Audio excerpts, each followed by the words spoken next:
Hey, Craig Berglund here, and I hope you're going to join me for a new video blog that I have uploading. The title of the blog is I Ain't Here to Make No Friends. Now, that's only a little bit tongue in cheek. It's an expression that goes way back to a time when I was helping a friend of mine do some painting, and we had a particularly friendly customer who kept interrupting us as we were trying to get done the project we were there to do. And after about the third time, he climbed up to the roof to see if we needed anything and try and chat us up. He climbed back down, and my friend looked at me and said, "Customer name? We ain't here to make no friends. We got all the friends we need. We're here to paint." And I thought, that's a great summary of what we were there to do. And it's also a great phrase for there's moments in our lives when we're confronted by people who just want to chat us up or get a little close to us. And that's not part of our agenda for that moment. I was at a concert with my wife a couple years ago. And there was a guy, this was in a church that's been converted to a community center. There was a guy a couple rows ahead of us.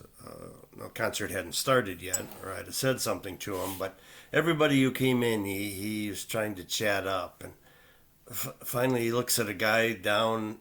We were sitting in pews, even though it wasn't a church anymore, and said to him, "Say, if you don't mind, could I just see what it says on the front of your t-shirt?" And I looked at my wife and I said, "Jesus Christ. I ain't here to make no friends. I'm here for a concert. And I don't want to chit chat." And sure enough, this guy's wife comes back from wherever she was, the restroom or wherever, God only knows, maybe shopping for t shirts. And here Chatty says to the guy again, "Excuse me, would you show your wife my shirt?" And it almost sounded like he was asking the guy to drop trow and show something else. It's like, no, if you're wearing a shirt out in public, people, let's just assume that that people are going to see it and they're going to read it, and that really a little show isn't necessary. And it wasn't long after that I sent away to one of these places that makes shirts.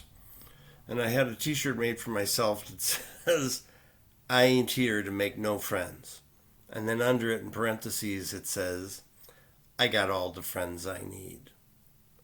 And I don't wear it very many places, but I do wear it some places like that. So that if I ever run into a guy like that again and he said, "Say, could I see your shirt?" I will be happy to show him. I ain't here to make no friends. Now that translates to daily life in a way that you might not expect, but there are times and places and spaces where something needs to be said, where the truth really needs to come out. And so much of our culture seems to want us to be kind. I had another friend back in the day who was always telling me, "Oh, be kind." And I got the impression that somebody could have been breaking into this guy's house. And his advice, if I had been there and tried to stop him, would have been, "Oh, be kind." Nonsense. There are times and places and spaces where I think we should be kind. Meeting people we know, even meeting strangers on the street. Believe it or not, even though I ain't here to make no friends, I'm one of those people, being from the Midwest, that if I'm walking down the street and you're walking towards me and we're going to pass, I'm going to say hi. It's just the way it is. And if you're from New York or Boston or somewhere like that, you're probably going to wonder what I want. You may even greet me with a cheery "fuck you." And that's okay, because I ain't here to make no friends. I'm just trying to be appropriately social to the circumstance. But we've all been, I think, confronted since the last presidential election with situations and circumstances where whatever our political opinion is, we've been confronted with someone who is just a little too eager to share their particular political opinion. And we might be on our way to do something else. We might be trying to get to work, although not lately with the quarantine, but we might be trying to get to work when we had a job. We might have been on a mission to get to the store or meet a partner at a restaurant or just not out trolling for people to have contentious conversations with. And we need to be able to say, hey, look, I ain't here to make no friends. I'm here to do my shit and go home. That's all I want to do. If you want to have a debate, what are those people? Join the Toastmasters. Join an amateur debate club. As I used to say when I did a lot of podcasting, audio podcasting. You know, when I have a masturbatory ritual, I like to put on a little music, soft music, dim the lights, light some candles, maybe a little bit of incense, set the mood. I don't go out in public and say, hey, let's talk about politics, shithead, who I've never met. No. And if you feel a need to draw me in to your particular masturbatory ritual, I'm going to have to remind you, I ain't here to make no friends. And still the other side of that is there's times and situations where things just need to be said. And if we're consumed with this idea that we need to be kind, we're not going to say it. Now, I'm not suggesting that we go out of our way to be mean or go out of our way to lop somebody's head off, figuratively or metaphorically, or what the hell, both. But I am suggesting that there's times when remaining silent sends a message that we're tacitly agreeing, even when we don't. I am saying that there's things that need to be said in certain places. If you're in the grocery store, in fact, I was in the grocery store a few years ago. I don't remember exactly where, somewhere here in the greater Milwaukee area, and some old fart was really quite energized because he was trying to buy his Ripple. And the cashier was not old enough to sell it to him. And this being Milwaukee, and we have more than our share of racism here, cashier was a young African-American girl on top of it.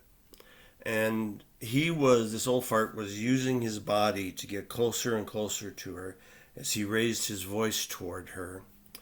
And I went over and got between them and told him that he needed to back off, to give this girl some space and wait till somebody came who could help him. And that was just the way it was. And if he wanted to try and get close to her, he was going to have to go through me to do it. That's a situation when I'm not there to make no friends. I'm there to do the right thing. And there's nothing kind to anybody about allowing this behavior to continue unchecked. And that's true whether we're in a grocery store where some old fart wants to buy his Mad Dog 2020 and is getting a little upset because he can't, because he has to get home and reminisce about the days when he could have a masturbatory ritual. And instead he has to wait 30 seconds for somebody to legally sell him his swill. Or whether it's on a larger scale, there's times when things have to be said and things have to be done. And if somebody's little feelings are hurt by that, well, that's their stuff they're going to have to resolve. And I'm going to do my best to say what needs to be said, do what needs to be done, and not be ridiculously nasty about it, but be firm. And if that person doesn't like it, well, I didn't want to be their friend anyway. Now, for those of you who feel compelled to become critics of different things, you will notice that in my background is my kitchen. Lots of milk bones right up there. And the reason there's lots of milk bones and other assorted dog treats is that I had subscribed to dog treats on Amazon. And I realized that I had set my frequency to every 2 months. And considering I was ordering 3 different kinds of dog treats, by the time 2 months rolled around, there was really only one I needed to get more of. And so I went onto my subscription and I, adjusted the frequency and I did all that stuff you're supposed to do. And they said, "Oh yes, Craig, thank you. You've adjusted your frequency." And when the next month came, when the time came, for that shipment that I'd adjusted, well, I got all the shit that was on there in the first place, and nobody paid any attention to the fact that I had adjusted my subscription. Therefore, I have more dog treats than you can shake a stick at, which is an apt metaphor if you're playing with a dog. And there's crap on my fridge, and I've got the light on up there, which is probably impacting my backlight, and my front light isn't quite right. And there's stuff, little art projects from my grandkids back there, see? And stamps and whatnot. And you may find that to be a distracting visual effect. I don't want to hear about it. I really don't. I ain't here to make no friends. I ain't here to please you with my background. I'm here to offer you content. And if you don't like it, you can just fuck off and go down the street and find somebody else who is just as anal retentive as you are. Somebody else who has every bowel movement they've ever had in shoe boxes, tied crossways with twine, and stacked up alphabetically and chronologically, labeled not only for the date that they had them, but also things like consistency and volume and other anal retentive facts. And you will be happy watching that person's video podcast.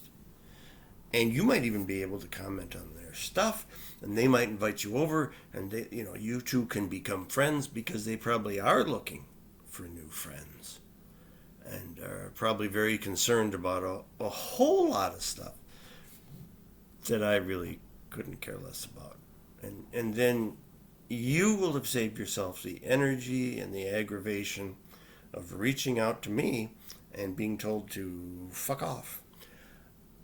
And you will also have found somebody who's willing to put up with your nonsense. And you'll become fast friends, sharing your stool collection. What could be better? See, even though I'm not here to make friends, I've made you happy. What more could you ask for? If you do have something constructive that you'd like to offer, comments are great. I appreciate them. I appreciate you taking the time to offer a comment. But if you invite me to your house, just know I'm not going to come. If, however, we do pass one another on the street, I will say hey. Until next time, I'm Craig Berglund, and I ain't here to make no friends.